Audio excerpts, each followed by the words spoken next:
Bienvenidos al Laboratorio para Narradores. Como todos ustedes saben, pues esta es nuestra última sesión con esta charla. Cerramos el ciclo de mayo y pues les agradezco mucho a todos que se hayan tomado el tiempo de entrar a esta charla con Franco, que hayan buscado su libro a lo largo de la semana, estuvieron subiendo fotos de que ya lo habían conseguido o que lo estaban buscando y pues eso me da muchísimo gusto.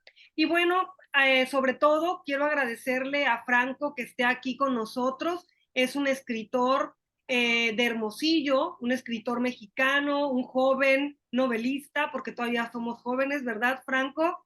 Y aunque el Fonca ya diga que no desde hace mucho, pero estoy muy contenta de tenerlo aquí porque además de ser un gran novelista, un gran escritor, pues es un gran amigo y me alegra mucho poder platicar con él, que hemos estado platicando en la mañana y en estos días, pero me da mucho gusto poder platicar con él. Si se llega a trabar o cualquier cosa, me lo hacen saber, por favor, porque yo sí los veo como medio congelados, pero cualquier cosa me avisan. Franco, bienvenido y estamos muy contentos de tenerte aquí y de poder leerte y disfrutar de este libro y de tus otros libros también, que bueno, yo ya leí el de los gatos de Schrödinger también, que me gustó muchísimo. Y pues bueno, te damos la bienvenida. Hola, hola a todos, hola, gracias Mariel, muy linda la introducción. De verdad que sobre todas las cosas creo que es lo más importante. De veras que estoy muy agradecido de que se tomen el tiempo también de estar aquí platicando y agradezco enormemente que se hagan este tipo de talleres o clínicas literarias porque si algo necesitamos en el país son lectores, ¿no? Y me parece que esto es lo que produce, ¿no? Este diálogo, ¿no? Con los autores, con los lectores. Y venga, espero sé que sé de antemano que el laboratorio ya tiene bastante tiempo y pues sé que va a tener más, ¿no? Aquí estoy para platicar. Aparezco como Diego Rabasa o algo así. Estoy en la computadora de mi editor, justamente el editor de Lengua Dormida, es uno de los fundadores de la editorial Sexto Piso. Ahora en Ciudad de México, vine aquí a pasar un par de días, voy a salir, pero sí quería aprovechar para saludarlos y compartir, ¿no? Las experiencias y lo que sea necesario.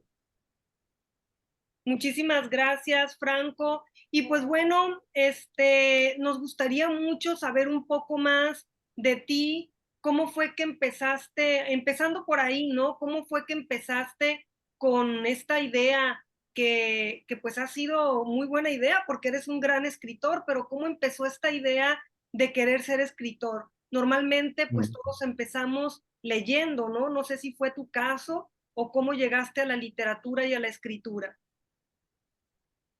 Sí, yo creo que eso secundo lo que dices. Yo creo que a la escritura se llega muy incidentalmente, sobre todo el gran camino de la escritura es la lectura, ¿no? Parece ser a veces como un lugar común, pero de veras es la única manera.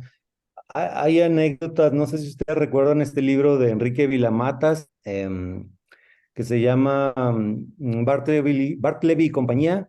En este libro aparece un joven estudiante que desde niño quiere ser escritor porque sus padres quieren que él sea escritor y lo están obligando casi, ¿no? A que se vuelva un autor.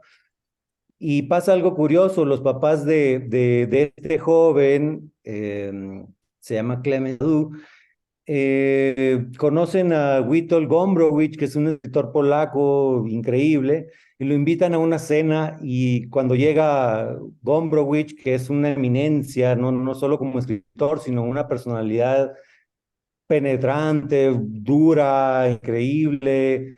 El muchacho, que ya para ese entonces tenía 17 años, se queda mudo, se queda congelado.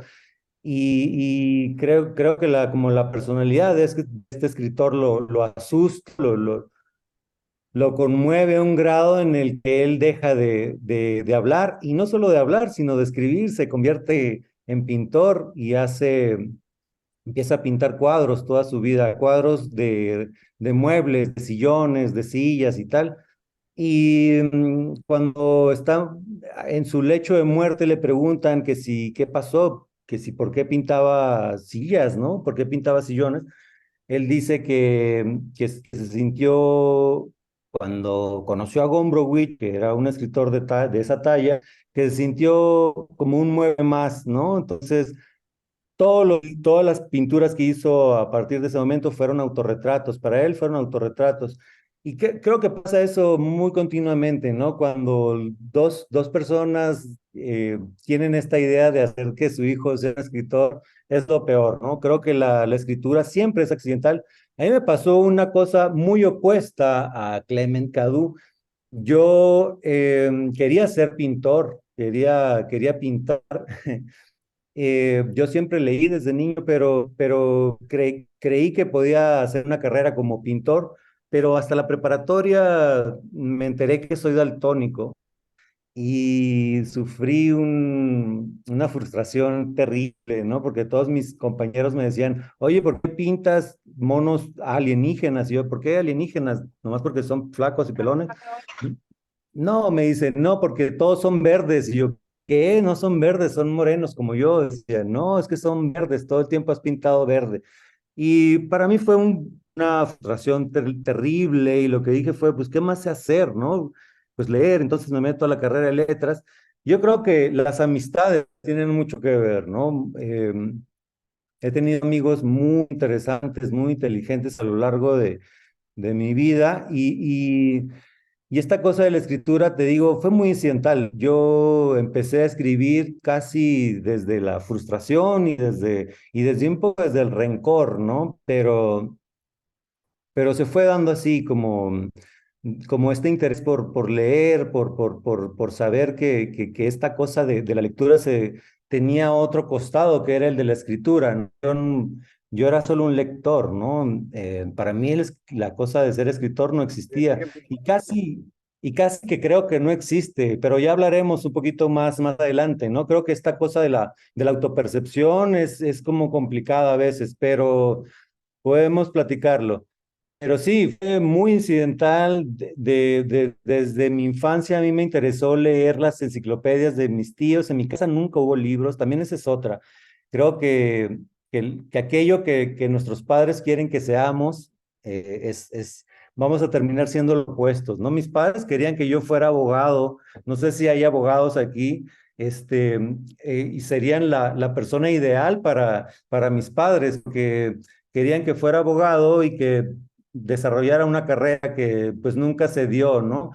En fin, creo que la escritura es muy incidental, me ha dado como me ha dado me ha dado mucho regocijo, digamos, pero también tampoco creo que la escritura sea un tormento, pero también a veces me cuestiono frente a la computadora o frente a la hoja en blanco y digo, realmente es difícil escribir y ahorita ustedes que están aquí haciendo eso, yo creo que creo que debemos compartirlo, pues, ¿no? De veras, plantarse frente al texto, frente a este vacío, es muy duro.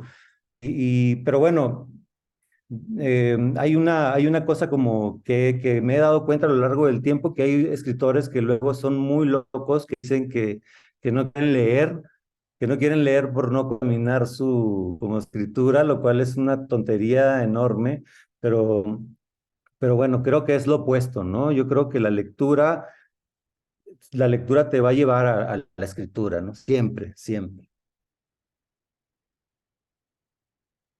Muchísimas gracias, Franco, por tu respuesta. Y sí recuerdo que alguna vez que estuviste por acá en Culiacán me comentabas de esta historia, ¿no? De cómo descubriste que eras daltónico y pues puedo imaginar esa frustración, ¿no? Pero bueno, algo muy padre que como un efecto colateral de ese descubrimiento es que empezaste a escribir y de verdad que yo como lectora pues te lo agradezco porque siempre le digo a la gente y tú sabes que esto es auténtico, que este libro me gustó muchísimo. Estamos hablando de Los gatos de Schrödinger, que aquí lo tengo firmado por Franco, que estuvo aquí en Culiacán y presenté el libro. Y es uno de los libros, yo creo que más me han gustado así de autores de mi generación. Otra autora que a mí me gusta mucho es Gabriela Torres y que quisiera contactarla de alguna forma para que estuviera aquí con nosotros. No tiene redes, quién sabe en dónde está. Pero bueno, Los gatos de Schrödinger a mí me gustó mucho por esta forma tan original, tan distinta de mostrar la violencia, completamente diferente a lo que yo había visto, ¿no? Ya había leído yo algunos libros que hablaban del tema de una forma distinta, como por ejemplo Yuri Herrera, que también es otro autor que yo admiro profundamente, además de autor, pues es amigo y es amigo de aquí de Laboratorio para Narradores. Pero bueno, yo estoy muy agradecida con tu escritura y ahora, después de eso, pues viene Lengua Dormida y quisiera, la primera pregunta que yo te voy a hacer respecto ya a tus libros o a tu proceso creativo, a tu escritura, porque ahorita van a comentar y a preguntar también los demás, es cómo pasaste de, bueno, sé que tienes, ¿cuál es tu libro más extenso? Porque creo que tienes otro, ¿no? Además de Lengua Dormida. Sí, tengo otro libro que se llama Maten a Darwin, que es de casi 600 páginas, lo cual es un suicidio en estos tiempos, ¿no? Que todo se quiere digerir, ¿no? Muy rápido y con una materialidad muy corta, ¿no? Sí, para allá iba. Este, sí, la verdad que yo me sorprendí bastante cuando Penguin quiso publicar el libro, porque entiendo que es una editorial que, pues, cuida mucho a sus autores, pero también tiene una beta muy comercial, ¿no? O sea, no va a apostarle por aquello que sabe que no se va a vender, ¿no? La verdad es que no, yo no sé cómo, sé que el libro se agotó, pero pues esa es otra cosa con los autores, que no sabemos realmente, ¿no? Qué está pasando a ese nivel de números y tal, pero sé que le fue muy bien porque hubo muchas reseñas y hubo muchos comentarios sobre esta perspectiva, ¿no? De cómo abordar la escritura. Y creo que eso que comentas, ¿no? Como entender no, por ejemplo, la violencia, en el caso de los gatos de Schrödinger, tratar de entender la violencia desde ópticas un poco distintas, creo que es algo que te da la lectura también. Yo conmino siempre a todos mis amigos, sobre todo, que son los más feroces, ¿no? Con la forma en que yo me desenvuelvo en la lectura. Yo les recomiendo libros que a veces para ellos son insoportables. Son libros que dicen, esto no lo vuelvas a hacer, ¿no? Y creo que a mí me pasa mucho eso, como que la escritura que yo he desarrollado se debe a estas escrituras que son híbridas, experimentales, llenas de una innovación, ¿no? Digamos, como tratan de modificar todo el tiempo algo, ¿no? Como que, no quiero decir como que llegan a un límite de las lecturas, digamos, convencionales, porque eso siempre va a estar ahí y tenemos que estar leyendo, ¿no? Pero llega ese punto, como la misma escritura, que de la lectura pasas a la escritura, llega un punto en que la misma escritura te va a exigir, ¿no? Te exige como ir por otros lados. Y las lecturas que a mí que me han volado la cabeza, las he comentado, creo que en el laboratorio en el que participé antes, les había comentado de Thomas Pynchon, es un autor brutal, una locura total, Arcoíris de la Gravedad se llama su libro, La broma infinita de Foster Wallace, pero también libros como Padre Muerto de Donald Barthelme, Casa de Hojas de Danielewski. O sea, hay muchos libros que llegan con un límite y deciden como romperlo, ¿no? Y comienzan a escribir y buscar, ¿no? Esta oferta. Y creo que no es tan fácil tampoco como, voy a empezar a escribir algo como esto. Creo que es como estas etapas en los pintores, ¿no? Que tienen que como perfeccionar o llegar a un punto de realismo para después hacer como cubismo abstracto, etcétera, ¿no? Como cualquier cosa como la inteligencia artificial, por ejemplo, puede ser un cuadro de Pollock, pero la experiencia de Pollock no está ahí, ¿no? Entonces, y eso se siente, ¿no? En la escritura, en la pintura, en todas las artes, ¿no? Creo que y esa experiencia es la misma lectura, ¿no? Entonces, yo creo que no hay más que hacer esto, ¿no? Que leer y sentarnos a leer. Y cuando tengo bloqueos de escritura, yo lo que hago es leer y siempre dinamita, ¿no? Así mis ganas de escribir. Muchísimas gracias, Franco. Y bueno, como acá ya levantaron la mano para preguntar y yo la verdad no quiero acaparar, sino que los demás puedan hablar contigo, le voy a dar la voz a Ceci Escalante. Adelante, Ceci. Hola, buenas tardes. Pues yo tengo dos preguntas, ¿no? Igual ahorita acabas de contestarme una, como qué hacer cuando hay el bloqueo del escritor, ¿no? Esa es una de mis preguntas, pues ya contestaste, leer. Y la otra es que me interesó mucho porque acabo de empezar a leer tu novela, la de Para Dormida, y me interesó mucho y me dio mucha risa y me hizo así como que muy dinámico la forma del lenguaje de la mamá, o sea, el lenguaje de los muertos, ¿no? Quería saber más o menos cómo fue ese proceso creativo para llegar a hacer la lengua, o sea, el lenguaje de ella. Pues, me interesó mucho, me gustó mucho el primer capítulo. Bueno, estoy empezando, pero está muy padre, está muy interesante. Fíjate que ese conato de lengua es una figuración de una lengua que existió realmente, que se llama Girbal. Eh, yo, yo acabo de terminar un doctorado en filosofía del lenguaje y ya hay algo muy curioso en la lingüística cognitiva, desde Chomsky, subiendo así a la semiótica, con Eco, todos, como que habían eh, percibido que el cerebro tenía como bases ya diseñadas para que el lenguaje nomás se depositara ahí. Y dicen los generativistas, los lingüistas, que hay una cosa igual en todos los cerebros y que, por tanto, todos los lenguajes en el mundo tienen una estructura de tal manera, ¿no? Cuando Dixon llega a esta isla que se llama Australia y descubre las lenguas aborígenes, se vino abajo toda la lingüística estructuralista porque descubrieron que no todos los lenguajes tienen la misma estructura, ¿no? Y no tienen ni siquiera la misma forma de categorizar el mundo.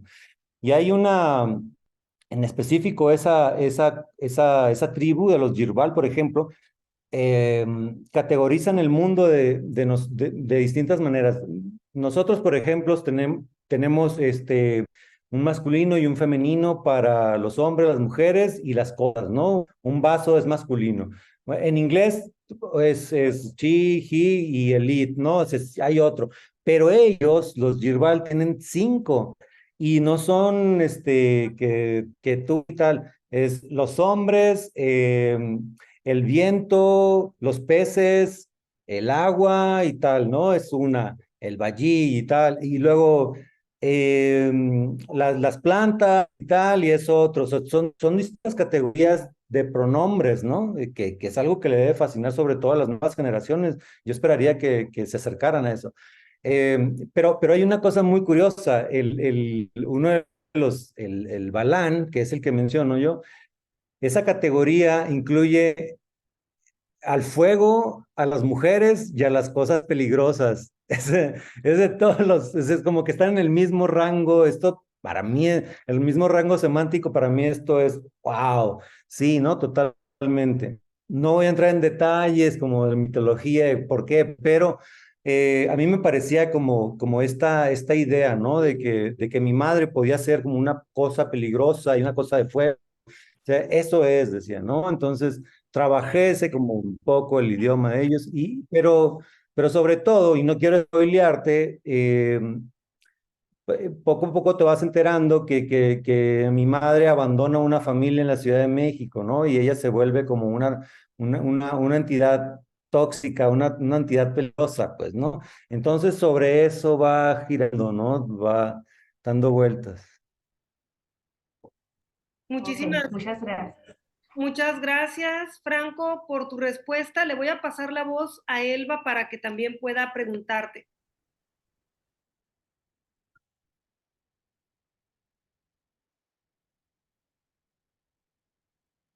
Adelante, Elba, no sé si estés por ahí. Se me perdió el micrófono, pero ya está. Franco, un gusto, muchas gracias.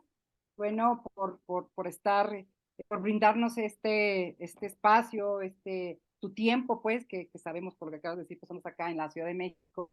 Muchas gracias, pues, por como ya te habla comentado Mariel, nosotros en este hermoso y bellísimo, enriquecedor también espacio en el que nos encontramos con estas aspiraciones de ser escritores, ¿no? De pulirnos, de trabajar en nuestros propios textos, con este ánimo que siempre le imprimen tanto Mariel como Hernán, que son bellísimos, hermosísimos y bueno, talentosísimos. Yo te lo voy a comentar porque bueno, ya llevamos ahí en varias, no sé cómo le llaman ellos, sesiones o generaciones. Entonces, pues muy agradecida de que hayas aceptado la invitación porque pues a nosotros nos enriquece también conocer tu experiencia, además de viva voz, ¿no? Y saber pues, o bueno, intentar o brindarnos la posibilidad de que nos cuentes tu propia experiencia en tu proceso creativo, que en lo personal es algo que a mí siempre me llama la atención, obviamente la obra tiene que hablar ya por sí misma,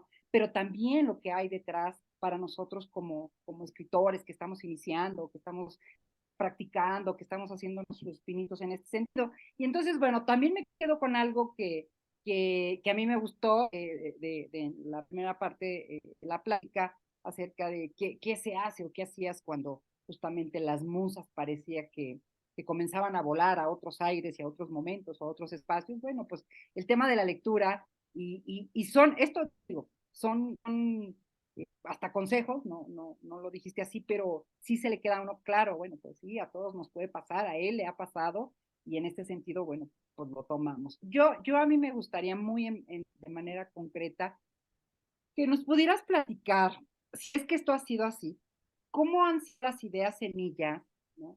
Cuando tú te has sentado a escribir, por ejemplo, la de Kafka en traje de baño o los gatos de Schrödinger que estaban comentando hace rato, y esta última de lengua dormida, que pues, visto alguno de los comentarios que parece, yo estoy por leerla, pero parece como que se sale pues del cartabón, de las características formales y estilísticas de la novela, ¿no? Que es también lo que tú comentabas hace rato de cómo se rompen estos paradigmas o estos esquemas. Y bueno, pues ya lo decía hace rato Ceci, hablando del lenguaje, ¿no? Y lenguaje, y lo que nos explicabas.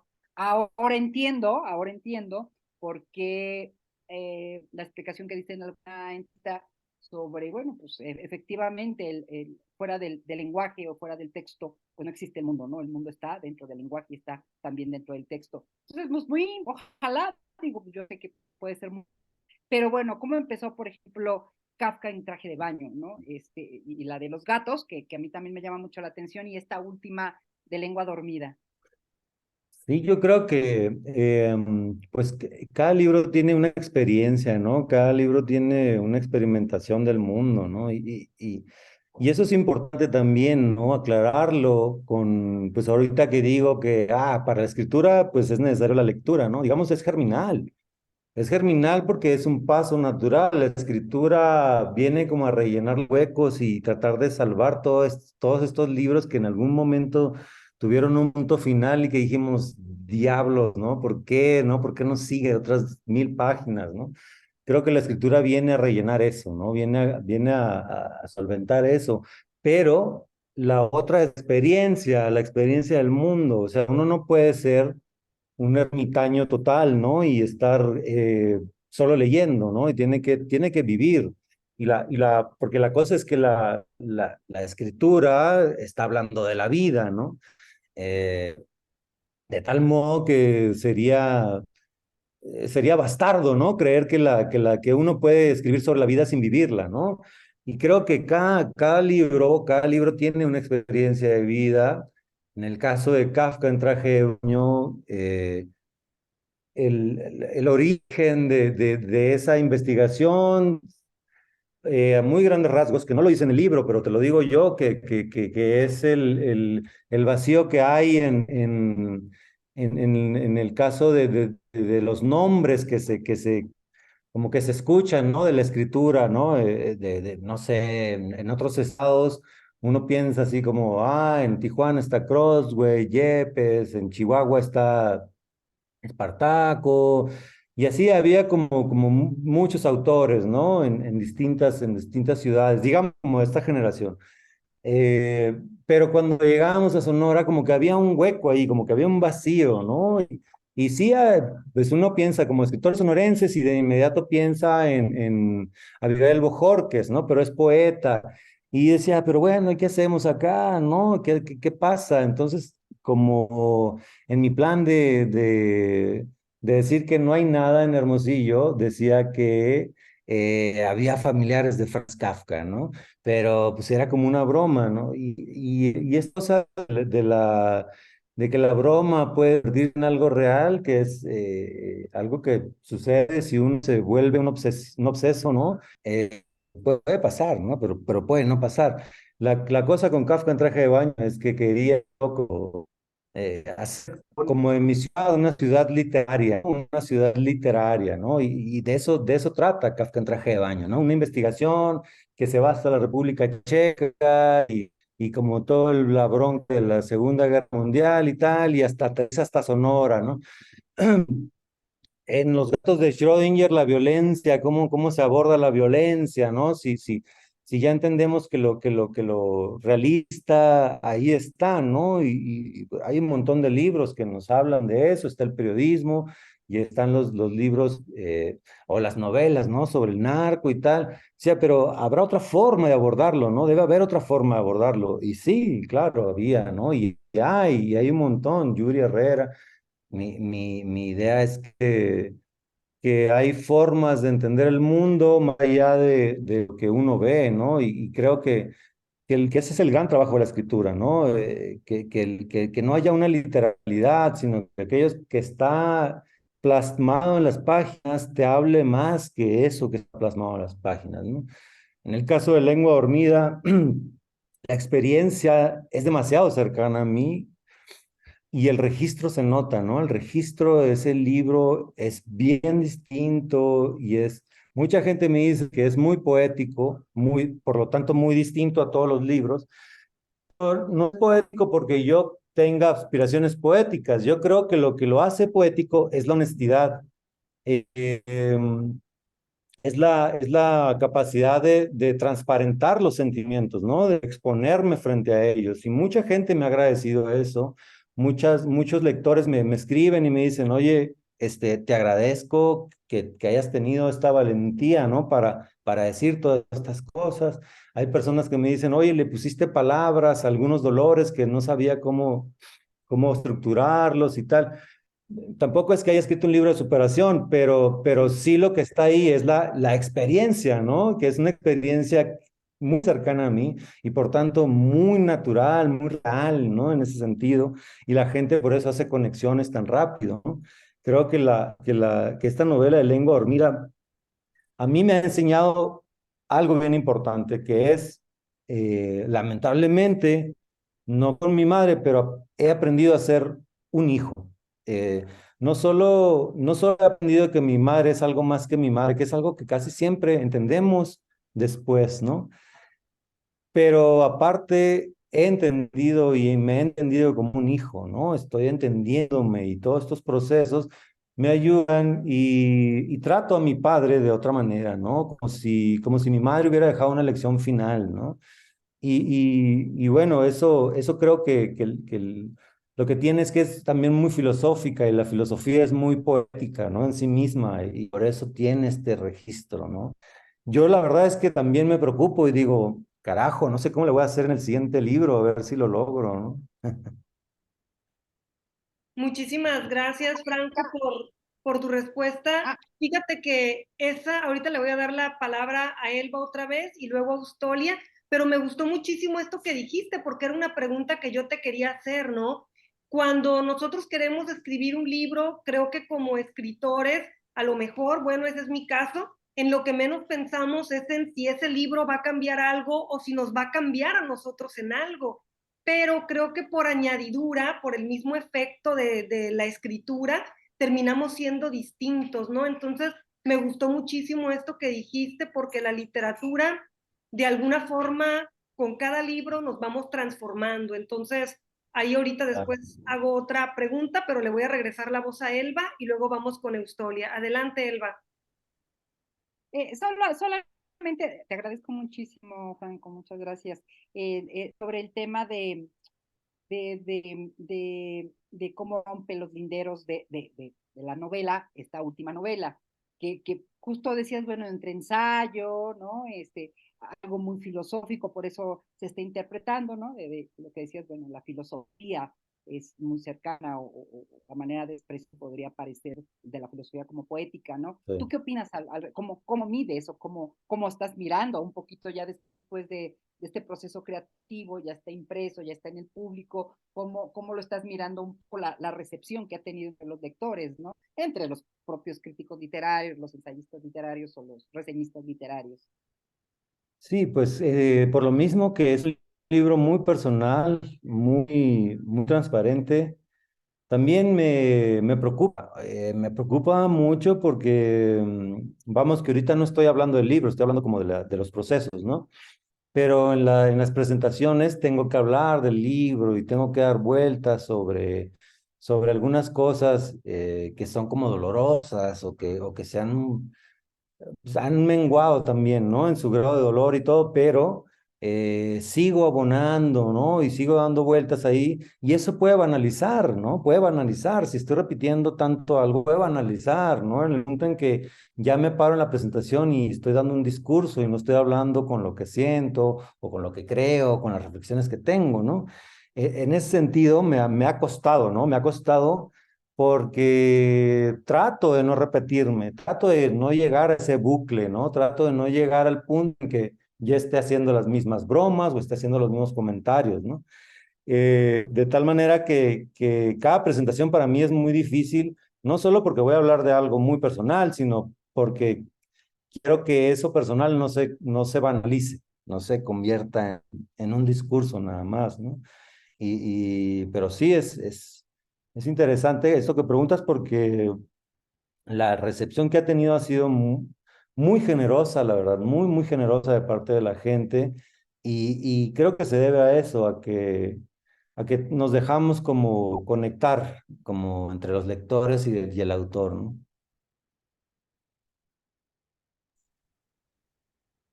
Muchísimas gracias. Eustolia, adelante. Gracias. Bueno, primero que nada agradecer a Franco este libro. Yo estoy en la página 160 apenas, no alcancé a terminarlo. Sin embargo, lo estoy sufriendo y disfrutando al mismo tiempo, porque me parece que es un libro como íntimo, muy, de alguna manera sacude. A mí me está sacudiendo.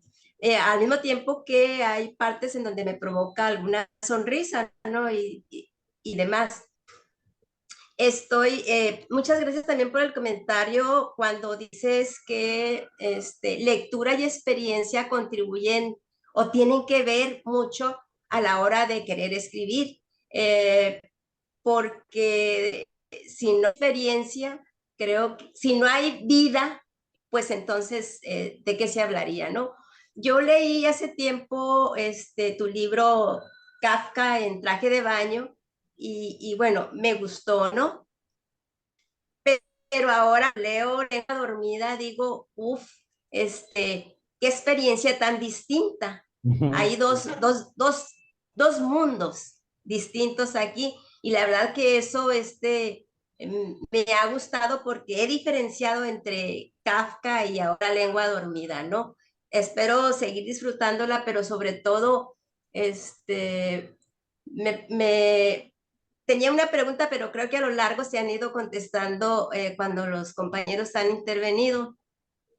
Pero sobre todo me preguntaba yo también si el libro lo empezaste a escribir desde mucho tiempo antes o cuando ya estabas en el proceso de, de que tu mamá estaba enferma, ¿no? En el hospital.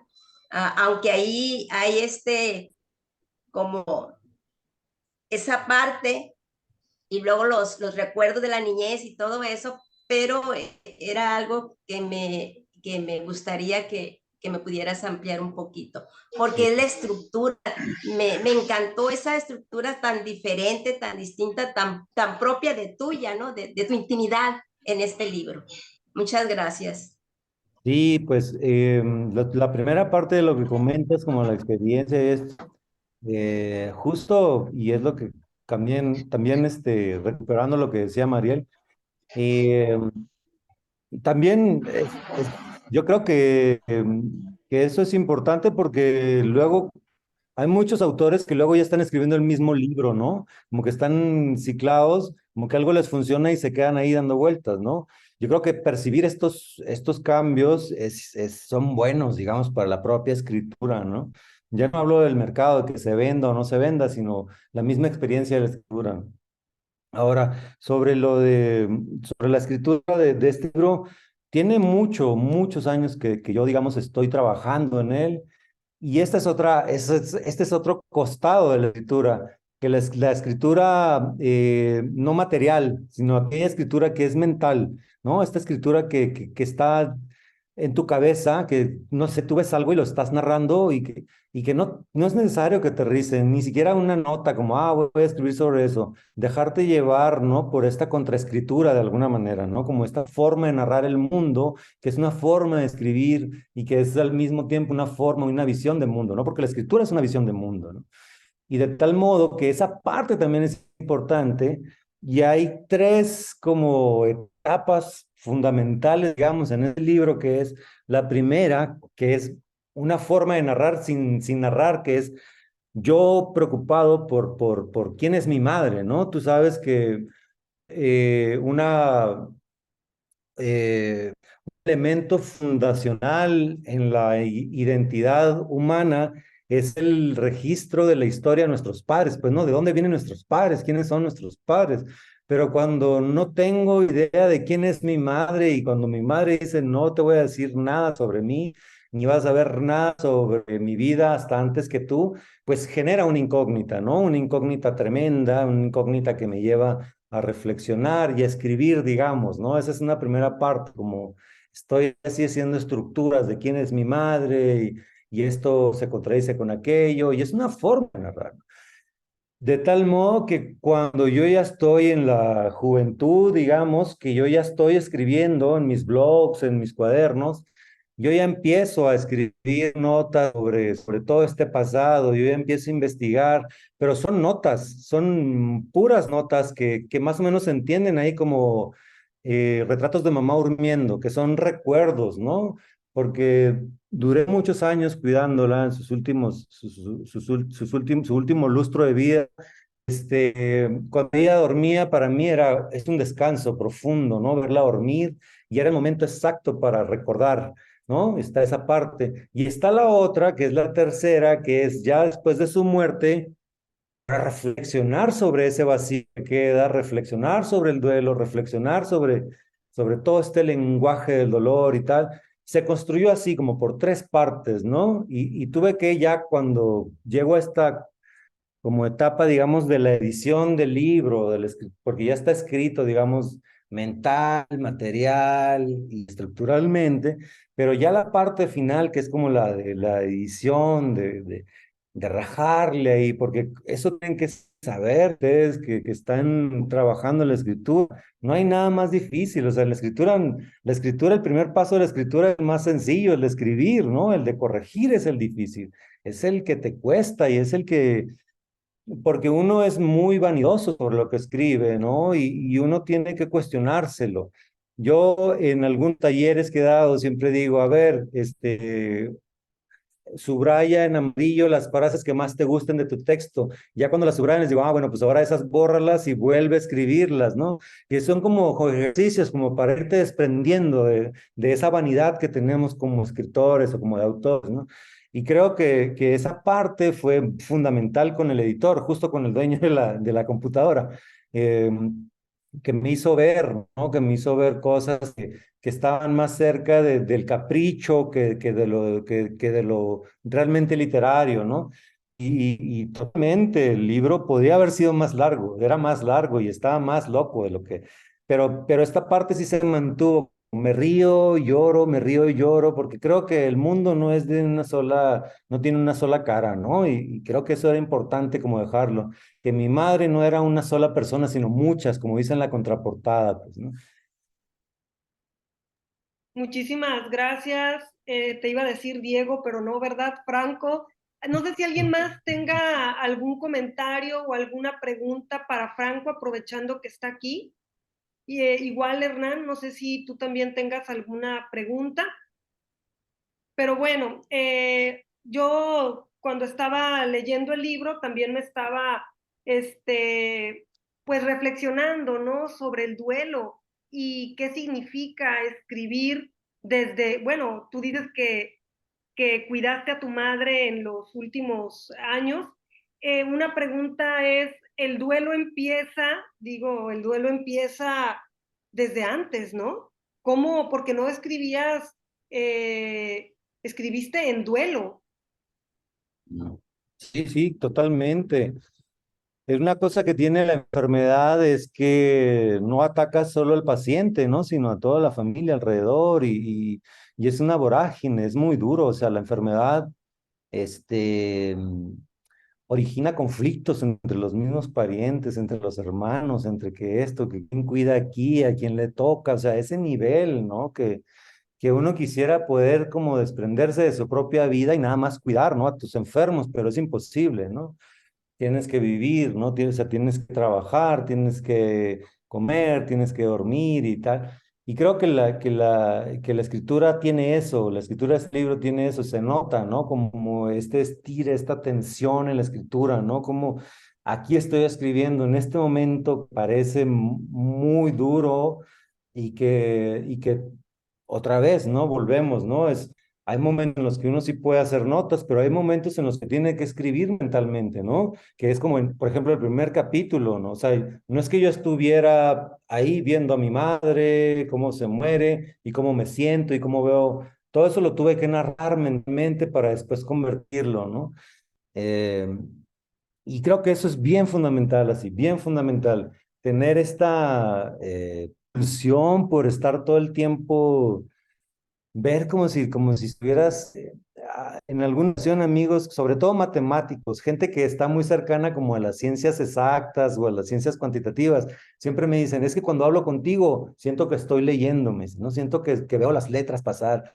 Y esto es desde antes de que escribiera, ¿no? Desde que tuviera libros publicados, pero se debe a eso, pues, ¿no? Como a este ejercicio narrativo de estar todo el tiempo como estructurando, como narrativamente hasta la forma en que ves el mundo, pues, ¿no? Creo que eso es fundamental, ¿no? En la escritura, la lectura, la corrección, la experiencia y todo este ejercicio de imaginación de la narración. Decía Marguerite Yourcenar, decía, la escritura es todo aquello, digo, no, no es cierto, dice, escribir es imaginar qué escribiera si escribiera. O sea, es la imaginación de la propia escritura, pues, ¿no? Esto escribiría si escribiera, ya está escrito, ¿no? Es un ejercicio increíble. Y creo que es como darle vuelta todo el tiempo y no soltar todo, como, todo lo publico y todo lo escribo. Creo que eso también es fundamental, ¿no? Entender la escritura como procesos y dejar textos que mueran, ¿no? Porque esos textos que mueren son abono para otros textos, ¿no? No hay que sentirse frustrado también por eso. La escritura, yo creo, de los autores que son realmente famosos, no hablo de mí, de los que son realmente famosos, y estos autores que tienen así una trayectoria increíble, yo hablando con ellos, lo primero que entiendes es que son personas bien falibles y que todo el tiempo están como soltando, soltando textos que ellos se dicen a sí mismos, que es algo que aprenden con la edición, que son textos que a veces no sirven, ¿no? Pero no pasa nada, ¿no? No pasa nada. Muchas gracias, Franco. Fíjate que una de las cuestiones por las que yo creo que tú y yo nos llevamos muy bien, o por las que a mí me gusta mucho hablar contigo siempre que hay oportunidad, es porque siento que eres una persona muy clavada como yo. Es decir, si quiero hablar contigo de violencia, podemos pasar un buen rato profundizando y profundizando cada vez más en el tema. Y hay personas a las que les puedo caer a lo mejor gorda por tratar de darle tantas vueltas a determinados temas, ¿no? Que pueden ser de lo más banales y cotidianos hasta cosas que realmente, pero es que todos se me meten como mucho en la cabeza y quiero repetirlo y profundizar y llegar más lejos, ¿no? Entonces, eso a ti se te nota tanto en el diálogo cotidiano, pero también en tus libros, ¿no? Entonces, creo que coincide perfectamente y eso tiene que ver con la honestidad del escritor y como te han dicho otros lectores, pues eso se te agradece bastante. Y pues bueno, le voy a pasar la voz a Jorge Sedano porque lo interrumpí hace rato. Adelante, Jorge. No, no te preocupes, como crees.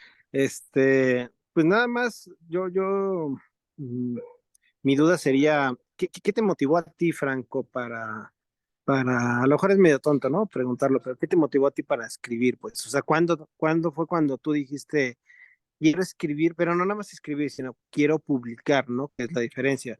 A lo mejor varios escribimos como para uno, o escribimos para sacar cosas, ¿no? Como ahorita lo que planteabas del el tema, ¿no? Y yo también tuve algo parecido con mi mamá, ¿no? Un largo camino, ¿no? En su enfermedad.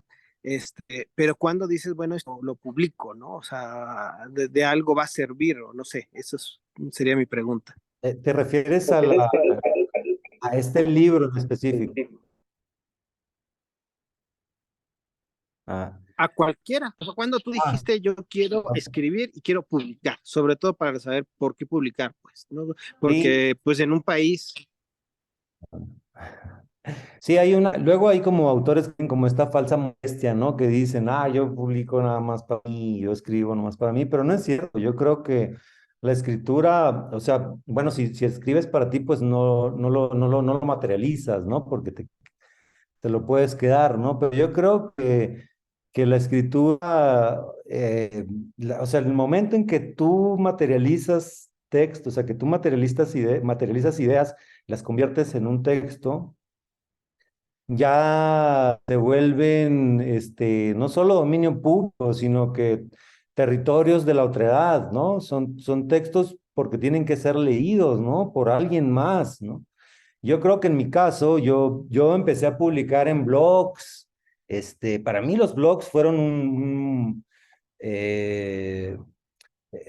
como que destaparon una intuición en mi escritura, que fue como, esto les está gustando, ¿no? Esto les gusta, esto no, como que fui modulando ahí poco a poquito, ¿no? Como que también, uno no puede como decir, soy James Joyce, voy a escribir un capítulo que nadie va a entender, ¿no? Y creo que uno empieza desde como estas narraciones, ¿no? Estos relatos que pueden hacer conexiones con el otro, pues, ¿no? Porque Joyce no empezó escribiendo Finnegan's Wake, ¿no? Este libro que nadie entiende, ¿no? Que son como sueños y palabras y cosas raras que nadie sabe, pero creo que se empieza desde eso, ¿no? No quiero decir como desde contar una historia, pero sí como de hablarle a un otro, ¿no? Y esto es importante porque también funda un sentimiento bien humano, que es el de la comprensión, ¿no? El de la alteridad, ¿no? Como si uno nada más está hablándose a sí mismo, puede llegar a un punto de esquizofrenia, ¿no? Cree que le está hablando como estas voces que escucha y tal, pero en el momento, y esto tiene mucho que ver conmigo, yo fui en el libro de Lengua Dormida, lo van a ver, yo fui un niño muy miedoso, muy, muy, muy miedoso.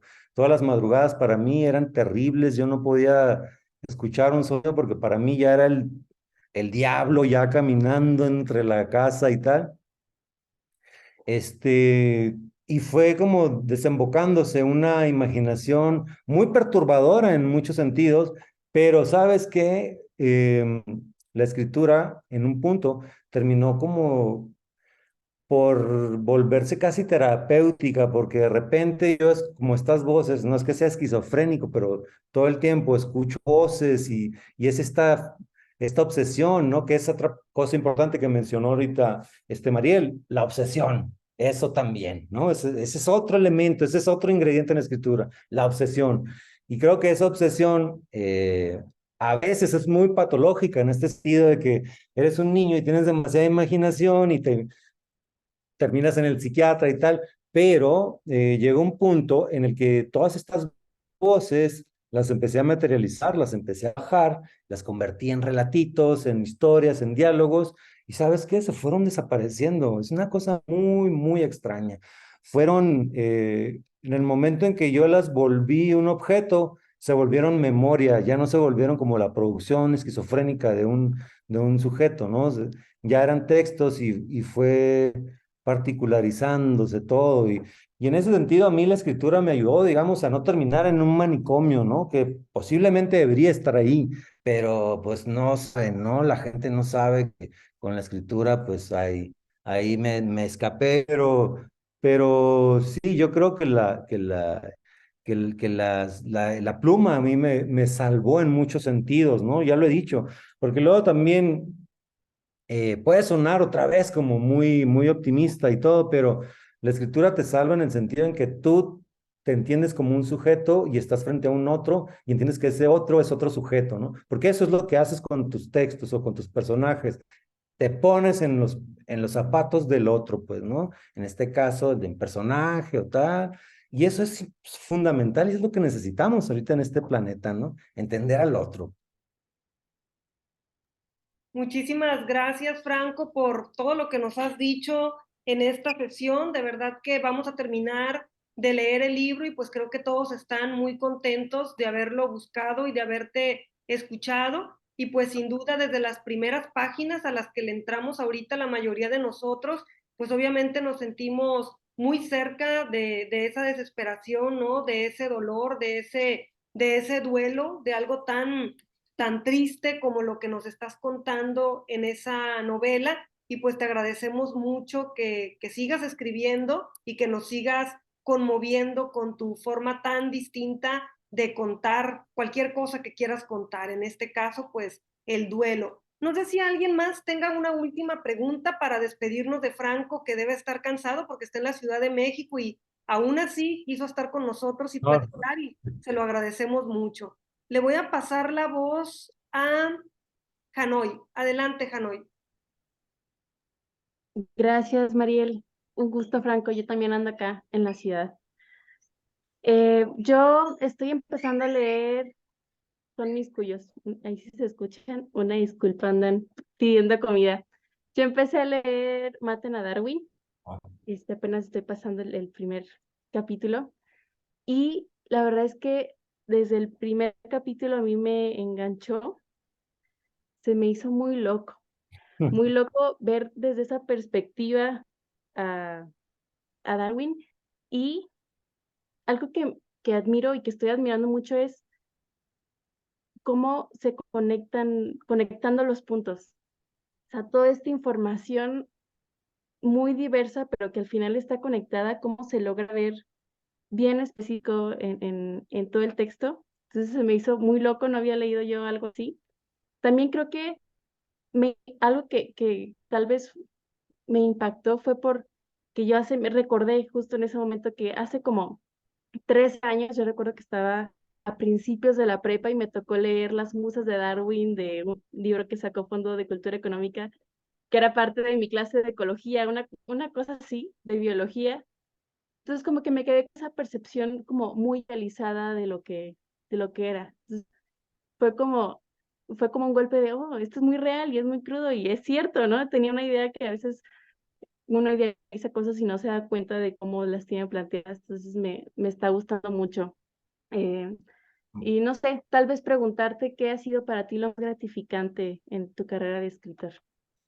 Pues fíjate que ese libro pues, me gustó mucho porque para mí fue un laboratorio de escritura, esto de ver para dónde y tal. Creo que responde mucho también a experiencia, que para mí es, nada está escrito, ¿no? Nada está escrito sobre piedra y creo que se publicó en un momento justo porque ya después, o sea, si lo que hace el libro es cuestionar la realidad, ¿no? Lo que dice es todo es absurdo, ¿no? Todo es absurdo, no es algo que haya inventado tampoco, ¿no? Pero, como que llegamos a un punto en la sociedad en la que entendemos como una racionalidad que yo no la veo, de veras digo, es que todos dicen que son como muy listos, ¿no? Parece que el mundo está lleno de gente lista, pero esto no parece que esté listo. Sobre todo tú puedes saberlo con los temas ecológicos, ambientales, ¿no? No podemos ser una raza lista, pues, ¿no? Si tenemos el planeta a este límite ambiental, ¿no? Y entonces, lo que hace ese libro es cuestionar eso, ¿no? Como esa racionalidad. Y a mí me encantó como la posibilidad de que llegara a otras, como a otras cabezas, ¿no? Eh, sí, porque se tiene súper idealizado, ¿no?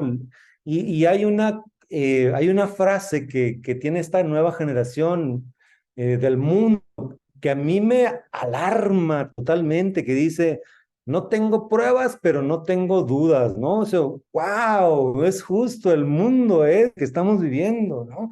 Ya no importa nada. Y el libro trataba como decir, bueno, el mundo como que entiende así, como que es una imagen y el libro trata como de deformarla y decir, pero también es así, ¿no? Y bueno, en mi carrera, digamos, eso fue un gran logro, ¿no? Que se publicara en un momento tan racional, entre comillas, y te digo que tampoco es muy corto el libro, es un libro muy extenso para estos niveles de lectura. De hecho, el libro ya no lo sacaron, ya se vendieron, se agotó, pero como que dijeron, oye, creo que esto está demasiado loco, ya no hay que sacarlo, ¿no? Espero yo que en alguna editorial, no sé si en Sexto Piso más adelante, si puedo convencerlos como de hacer una reedición. A mí ese libro porque esa es mi escritura ideal, ¿no? Esa fragmentación del mundo y esto que dices que es bien fundamental, tomar partes de todo y entender como un gran relato, ¿no? Todo está conectado de alguna manera, sin caer en esta cosa mística, ¿no? Pero sí desde lo semántico, desde la perspectiva de lo social, de lo antropológico, ¿no? Sé que hay una manera en que este libro de aquí puede conectarse con este vaso, pues, ¿no? Y ese es el trabajo del autor, ¿no? O sea, este es un ejercicio para ustedes. Hagan un texto en que este libro se relacione con este vaso, pues. Y esa es la escritura, pues, ¿no? Ese hilvanar, como gracias a todos los pinches procesos semánticos, perdón por la grosería, como que me emocioné de repente, pero como toda esta semántica, genera, pues, ¿no? Genera una historia, pues, ¿no? Creo que eso es bien importante también. Muchísimas gracias, Franco. Por último, quiero preguntarte lo siguiente. ¿Qué libros estuvieron ahí como telón de fondo mientras escribías Lengua Dormida?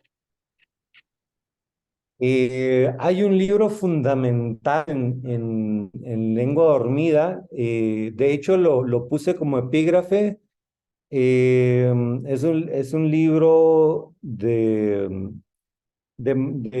Albert Cohen, Mi madre también se llama así. Es un libro muy bello, muy hermoso, también dedicado a la muerte de su madre. Pero también te estoy hablando que hay un fondo de lectura, creo que para hacer justicia a lo que decía al principio, que hay que leer antes de escribir, hay muchísimos libros que están debajo, incluso que no son totalmente libros de la muerte de una madre, pero sí que hablan como de la relación entre una madre y una hija, o, incluso hasta Brenda Navarro, ¿no? Con Cenizas en la boca, con el anterior, perdón, Casas Vacías, que es el que estoy leyendo ahorita. Casas Vacías, Caballo Fantasma de Camila Villasosa, hay un montón, un montón. Hay otro también de Richard Ford, que se llama también Mi Madre, que ahí fue cuando a mí me explotó, ¿no? La idea esta de que les decía al principio hay una línea en el libro que dice, y entonces me di cuenta que mi madre era algo más que mi madre, ¿no?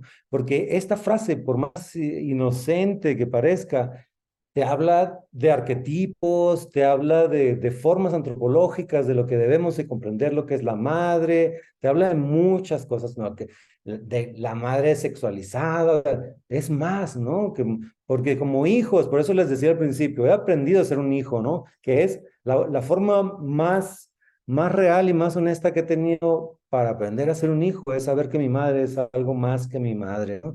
Que era una persona que tuvo la capacidad de abandonar un hogar con violencia doméstica, que tuvo el coraje de sobrevivir a esto y de tal. O sea, que era una mujer con sexualidad, que era una mujer porque ustedes van a leer el libro y no van a leer como una madre así como, santa. No, es una mujer llena de matices, llena de contradicciones y con un dolor que también se convierte en una toxicidad y con un dolor que se convierte en gritos por la madrugada y en fin, creo que estos libros a mí me ayudaron mucho también a entender como, bueno, ¿qué se escribe? ¿Qué podemos escribir que no sea como esos, ¿no? Y pues sí, esos libros de Albert Cohen, de Richard Ford, de Brenda Navarro, de Camila Villasosa, hay un japonés que también, creo que todos decidieron ponerle Mi Madre a su libro que dedicado a la muerte de su madre, pero así también se llama, que salió en Sexto Piso, ahora se me va el nombre porque es como complejo el nombre del sujeto, pero me leí yo creo que una biblioteca como de unos 70 libros sobre este tema de la pérdida de la madre, ¿no? Y lo que aprendí de todo esto fue que no solo hay distintos ángulos de abordar la muerte, porque había también personas que denostaban a su madre ya muerta, ¿no? Y las trataban así como, es una idiota, ¿no? Y tal, pero como que una revancha y tal, pero había mucho amor también, odio, ¿no? Y si hay un montón de amor sobre todo en los varones, ¿no? Los varones somos más como sensibles al fallecimiento de nuestra madre, ¿no? Y la relación que veías como entre las escritoras y su madre era súper compleja, súper llena de líneas y eso me parecía fascinante, ¿no? Y es lo que está demostrando esta nueva ola de escritoras que le llaman, ¿no? La maternidad disidente, ¿no? Todas estas autoras que están poniendo en duda este arquetipo que es, tú eres mujer, tienes que estar en la cocina y tienes que atender. No, ni madre, la maternidad es más que eso, ¿no? Y creo que es una literatura que hacía mucha falta y por tanto cada vez hay más lectores de eso. Y hemos aprendido sobre todo nosotros, los lectores varones, de eso, ¿no? Creo que, todas estas lecturas que están aquí de fondo a mí me ayudaron a entender esto en el libro. Hace poquito salió una reseña como en video, dice, la muchacha dice que le gustó mucho el libro, que no emití ni un juicio sobre mi madre, ¿no? Como que siempre fui un poco neutral y como que siempre como que le mostraba amor hacia ella, ¿no? Como que nunca la juzgué. Y creo que eso se debe a las lecturas, justamente, ¿no? A las lecturas de todos estos autores y autoras que al final de cuentas están demostrando un amor, ¿no? Porque si tú odias a tu madre, no vas a... Digo, salvo esta como joven actriz que se llama, no me acuerdo cómo, pero salía como en iCarly, que salió un libro hace poquito que dice, estoy contenta porque se murió mi madre, no sé qué, no sé qué tipo de relación haya tenido, pero bueno, en general, uno, a pesar de escribir sobre el dolor que le puede producir una madre a otra, como la pianista, no sé si se acuerdan de este libro, La pianista, también es una relación muy compleja, muy dura, pero al final es un libro sobre la madre, ¿no? Y eso demuestra un amor, ¿no? Entonces, creo que fueron muchas las enseñanzas, sobre todo de la lectura, pero en mi escritura creo que se entienden esas enseñanzas y por eso hacen clic con los lectores. Muchísimas gracias, Franco. Pues sí, creo que es un tema complejo. sobre todo lo que dices aquí, ¿no? De la relación de una mujer escritora con la madre, por eso nunca me he atrevido a escribir nada al respecto, yo creo, y quién sabe, yo creo que a lo mejor no lo haré nunca. Y pues bueno, de verdad que te agradezco mucho que hayas estado aquí y también les agradezco mucho a todos los integrantes del Laboratorio para Narradores por haber gustado el libro, no solamente ese, sino otros también tuyos. Y pues eso la verdad que me entusiasma mucho de seguir aquí hablando de libros y de escritura con todos. Y también les agradezco a quienes están aquí conectados y que están inscritos para el siguiente ciclo, que es el de junio. Muchas gracias, Franco, pues me despido de ti, nos despedimos todos, te mando un abrazo grande y pues espero que estés bien y estamos ahí en contacto, ya sabes, para cualquier cosa y para seguirte la pista en lo que estés haciendo. Muchas gracias. Muchas gracias a ustedes y espero que, bueno, creo que la mayoría está en Culiacán o en Sinaloa, ¿no?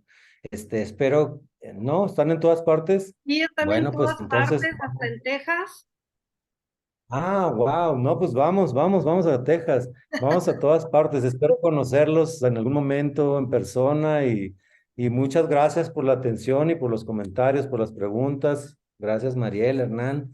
De veras, es un honor siempre y a la vuelta aquí nos vemos en el siguiente libro, no sé. Claro que sí, aquí te ponen que hay, Víctor está en Tulum, por ejemplo. Entonces hay de toda la... Ah, Pero muchas ah, gracias, Franco. ya vi hasta un saludo hasta Canillada por ahí, No, te arriba digo Sonora. que decimos que hay escritores en Sonora, ¿no? Canellada, pero es español. Claro, es lo que te decía, claro, no teníamos un hermosillense, por eso inventamos a Kafka y traje bueno. Bueno, pues muchas gracias de ver, y los abrazo fuerte y espero que les guste el libro, espero que lo acaben, espero que lo acaben. Claro que sí, muchísimas gracias. Nos vemos pronto y para quienes están en el taller de mayo, nos vamos a desconectar ahorita, pero los de mayo nos volvemos a conectar porque vamos a comentar el texto de Alba Huerta que anda por acá y que ella pues tiene muchas ganas de escuchar sus comentarios y nos desconectamos y ahorita nos volvemos a conectar. Muchas gracias. O bueno, creo que ni siquiera nos tenemos que Gracias. desconectar, ni siquiera nos vamos a desconectar porque pues estamos los de junio, ¿no?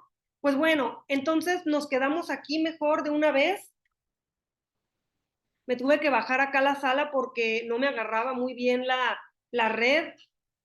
Y pues bueno, vamos a comentar el texto entonces de Alba Huerta que nos lo mandó, ya tiene, creo que lo mandó ayer. Déjenme nada más termino la grabación.